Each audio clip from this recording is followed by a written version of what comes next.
Hey, how's it going guys? This is Josh from Blackline Toy Reviews, and we are going to be looking at the Mafex Amazing Spider-Man comic version figure. Now this is the one that's been around for a few months now, I believe, and not the comic paint version, which is to be released in December in both America and the UK, where I'm based. I believe that's around €70 and around £70 actually in the UK. So anyway, let's have a look at this figure here. So you can see the packaging in the background. We have the Mafex logo at the bottom here, along with Medicom toy logo. The name of the figure here, the Amazing Spider-Man, and then it says comic version at the bottom. We have the comic book style graphics up in the top left with Spider-Man himself hanging down on his web lines. The size there, which says 6-inch, and we'll check that out in a minute just to make sure that that's right. It's figure number 75, and we have the Marvel logo there. Let's spin this around, and you have awesome graphics of the figure itself and some Spider-Man logos there, and on the back various product shots of the figure itself and the different accessories, and then on the other side some more graphics of the figure itself. So let's have a closer look at the figure itself. Okay, so here is that Mafex Spider-Man comic book figure, and let's take a little look closer up at the sculpt and the paintwork. So first of all, the thing that I love the most about this figure, I think, is that head sculpt. You can see it; they've absolutely nailed the comic book look. The size of those eyes, absolutely fantastic. Really bright white paint, and the really dark, crisp black around the outside really accentuates them. You can see all the way over the figure, the web lines are sculpted in and picked out with the black wash there, which really brings it out lovely. And but I don't think they've overdone it. I think some of the Marvel Legends figures, it just looks a little bit too much, a little bit too dark, but I think they've really done a good job with this one. The spider logo there, painted and molded in, is absolutely great. You can see the blue and the red. Now, this is something, if we have a look at the back of the package, you can see something I was slightly disappointed in. You can see the blue on the back of the packaging. This is what it looked like on the box. This is how it looked in the original promotional shots. And honestly, I prefer that really nice saturated blue there, as opposed to the darker blue here. I'm not sure whether it is that colour underneath and they've just been a bit too heavy-handed with the shading, or whether they changed the paint or something. But anyway, and talking of shading, the shading on the stomach, they've just gone way too heavy. And I know it's not just mine. I've seen lots of reviews of this figure, and they all look the same. I'm not sure how much is coming up on the video here with this lighting, but anyway, that's my biggest gripe, is that shading and the shade of the blue, really. As we move around, you can see all the musculature throughout the legs. Really well defined. Looks awesome. And we come down to his lower legs here, and again, the definition on the muscles there. Lovely Spider-Man ass cheeks there. And then the width of those muscles on the back, they look awesome. So, there we go. That is what this Spider-Man figure looks like. Next up, we're going to have a little look at his articulation. So again, starting with that head. If we just look at the head joint for starters, he can look really far up. Almost completely up, I would say. He look really far down, right down to his toes. And then again, if we use that neck, then he can go even further. I mean, he can look completely up there and completely down. And then it can go to the side really far, nearly touches his ears on his shoulders there. And the shoulders, to speak of the shoulders, we have the butterfly joint here, but I think you'll agree it does not really affect the sculpt and the overall look of the product. So that does allow, without the butterfly, he goes above horizontal, and then with that butterfly joint You can go really, really far up. Obviously you can go right the way down to the side, and that does move up and down in the joint there. It spins a little bit. In fact, it spins all the way around. He has an upper bicep joint in there, which also, I believe, goes all the way around. There is no swivel, no rotation at the forearm, but there is, you can go all the way around at the wrists. And he has those tiny little ball pegs in there, which can go up and down, and again, they can go all the way around. And if you twist that, you can also make it go to the side as well, side to side. Now his upper torso here, he has that, I forget what it's called, the joint in the upper torso anyway, so he can go fairly far over to the left and the right, obviously. Just using that joint, he can go back. There is a little bit of a gap in there, and you get this sort of odd lump at the front here, and then forward on that joint as well, get the lump at the back. Like that. Move his arms out of the way. And then using that waist joint, he can spin. I don't want to push it too far. He can spin quite far around, but it's starting to rub. I don't want to rub that paint off. And he can go right the way over to the side.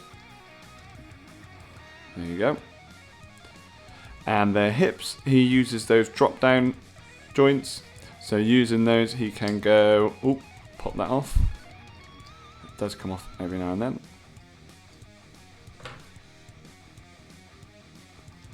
Peg's just gone up inside. Just Deadpool's sword there to pull that back down. Just clicks back in. So using that drop down, he can go just above horizontal. In my opinion, it would be great if you could go a little bit higher, considering he is Spider-Man, but there you go. You can kick it out to the side and go a little bit higher, and then all the way horizontal, so you can do those awesome splits. He has a double jointed knee, which is absolutely beautiful in my opinion, in terms of knee joints that we've seen prior to this. And there's none of those Figma disc pieces on the back there, or any horrible cutouts or anything, so that's great. And then we have the ankle, which can go really far forward all the way, and then really far back, and you can twist it round for a really great ankle rocker. And he has a toe pivot which goes to about there and works really, really well. You can see the peg is right down near the bottom of the foot there, so there's no strange lump, so that should support him really well, and it's fairly tight, just about tight enough. So I think that's about it in terms of articulation. There he is.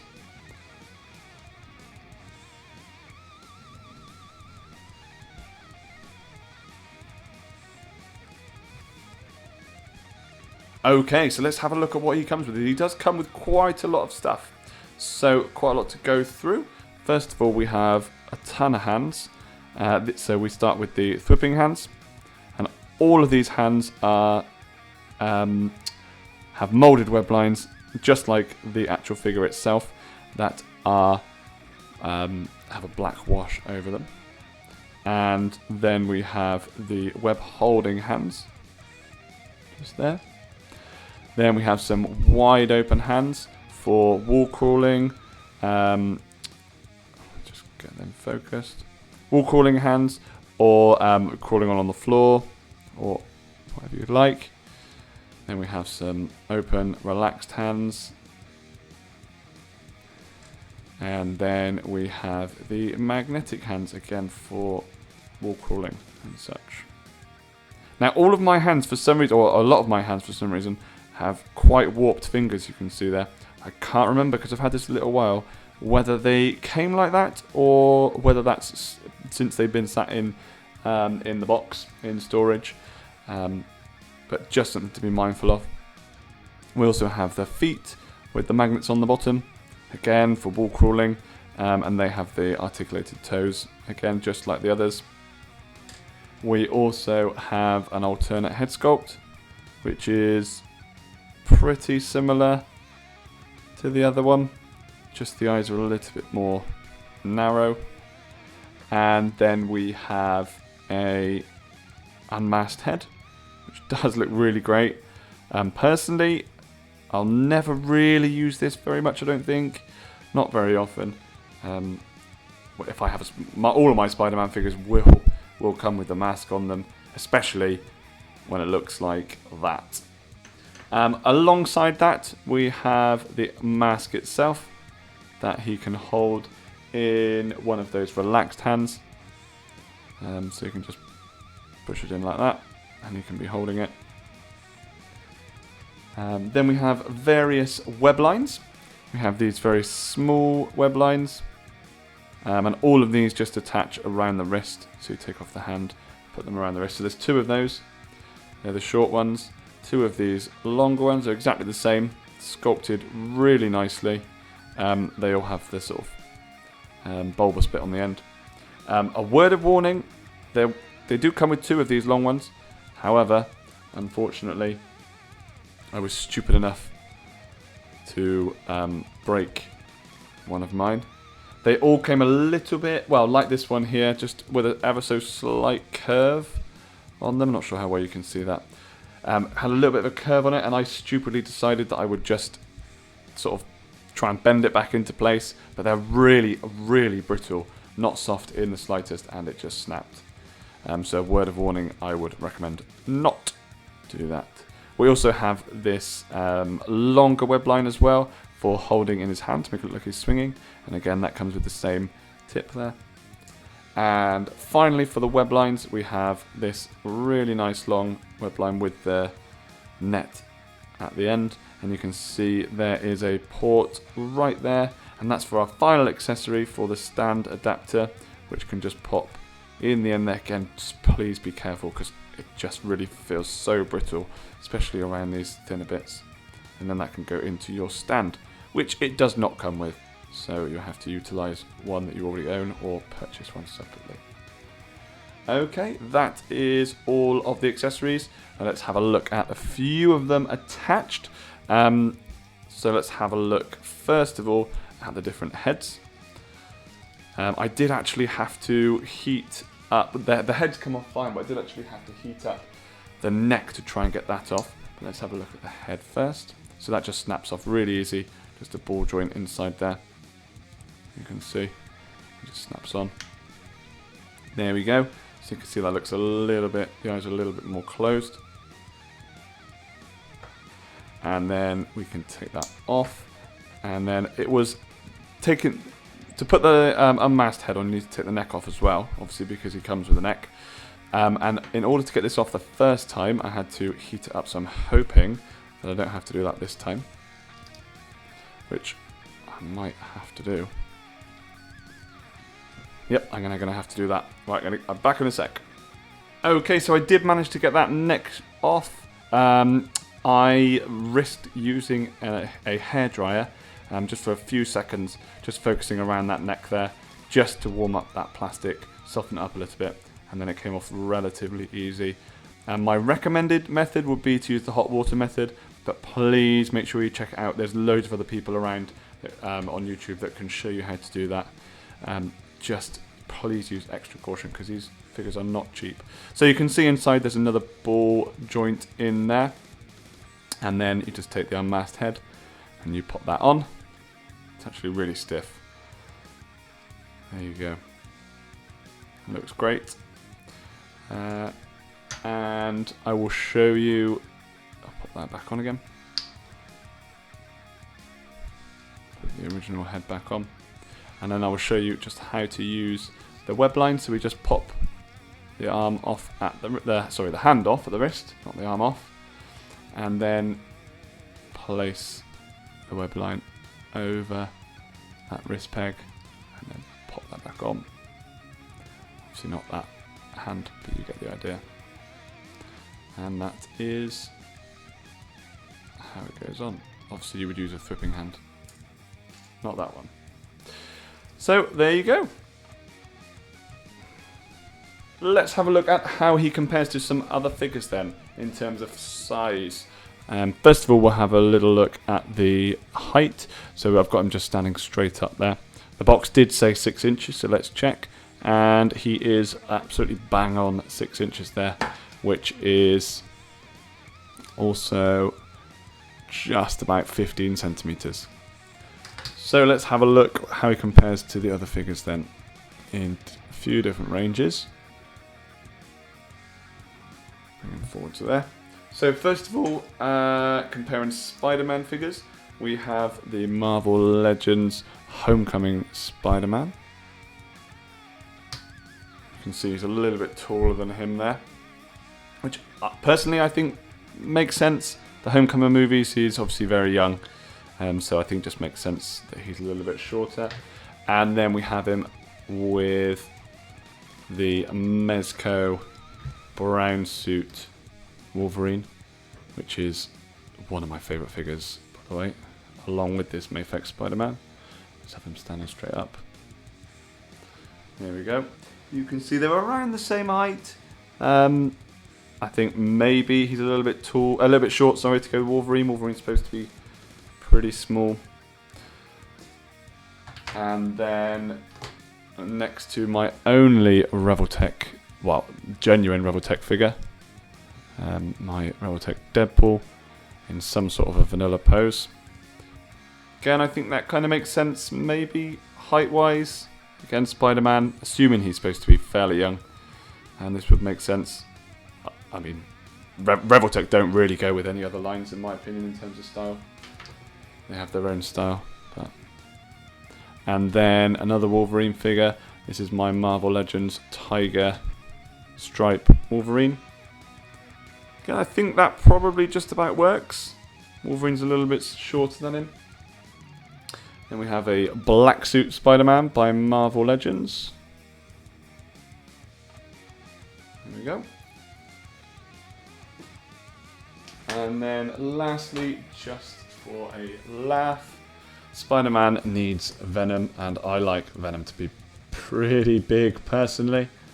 I know the Mafex Spider-Man that's just been released is pretty small. People are complaining about that, and this is ridiculous. I mean, he's way bigger, but I think that could potentially work just for fun. So there we go. That is Spider-Man by Mafex. My final thoughts on this Spider-Man figure is that it is absolutely fantastic. It's probably the most impressive 6-inch figure in my collection. When you take into consideration the paint, the sculpt and the articulation, it gets a really great balance of all three of those things. It doesn't sacrifice on sculpt like the Revoltech figures do, but it still delivers massive amounts of articulation. As I said previously, maybe the hips you could get a little bit more out of them, but that's really being nitpicky. So my opinion is this is a must-have for anybody that collects 6-inch figures, or Marvel figures, or Spider-Man figures.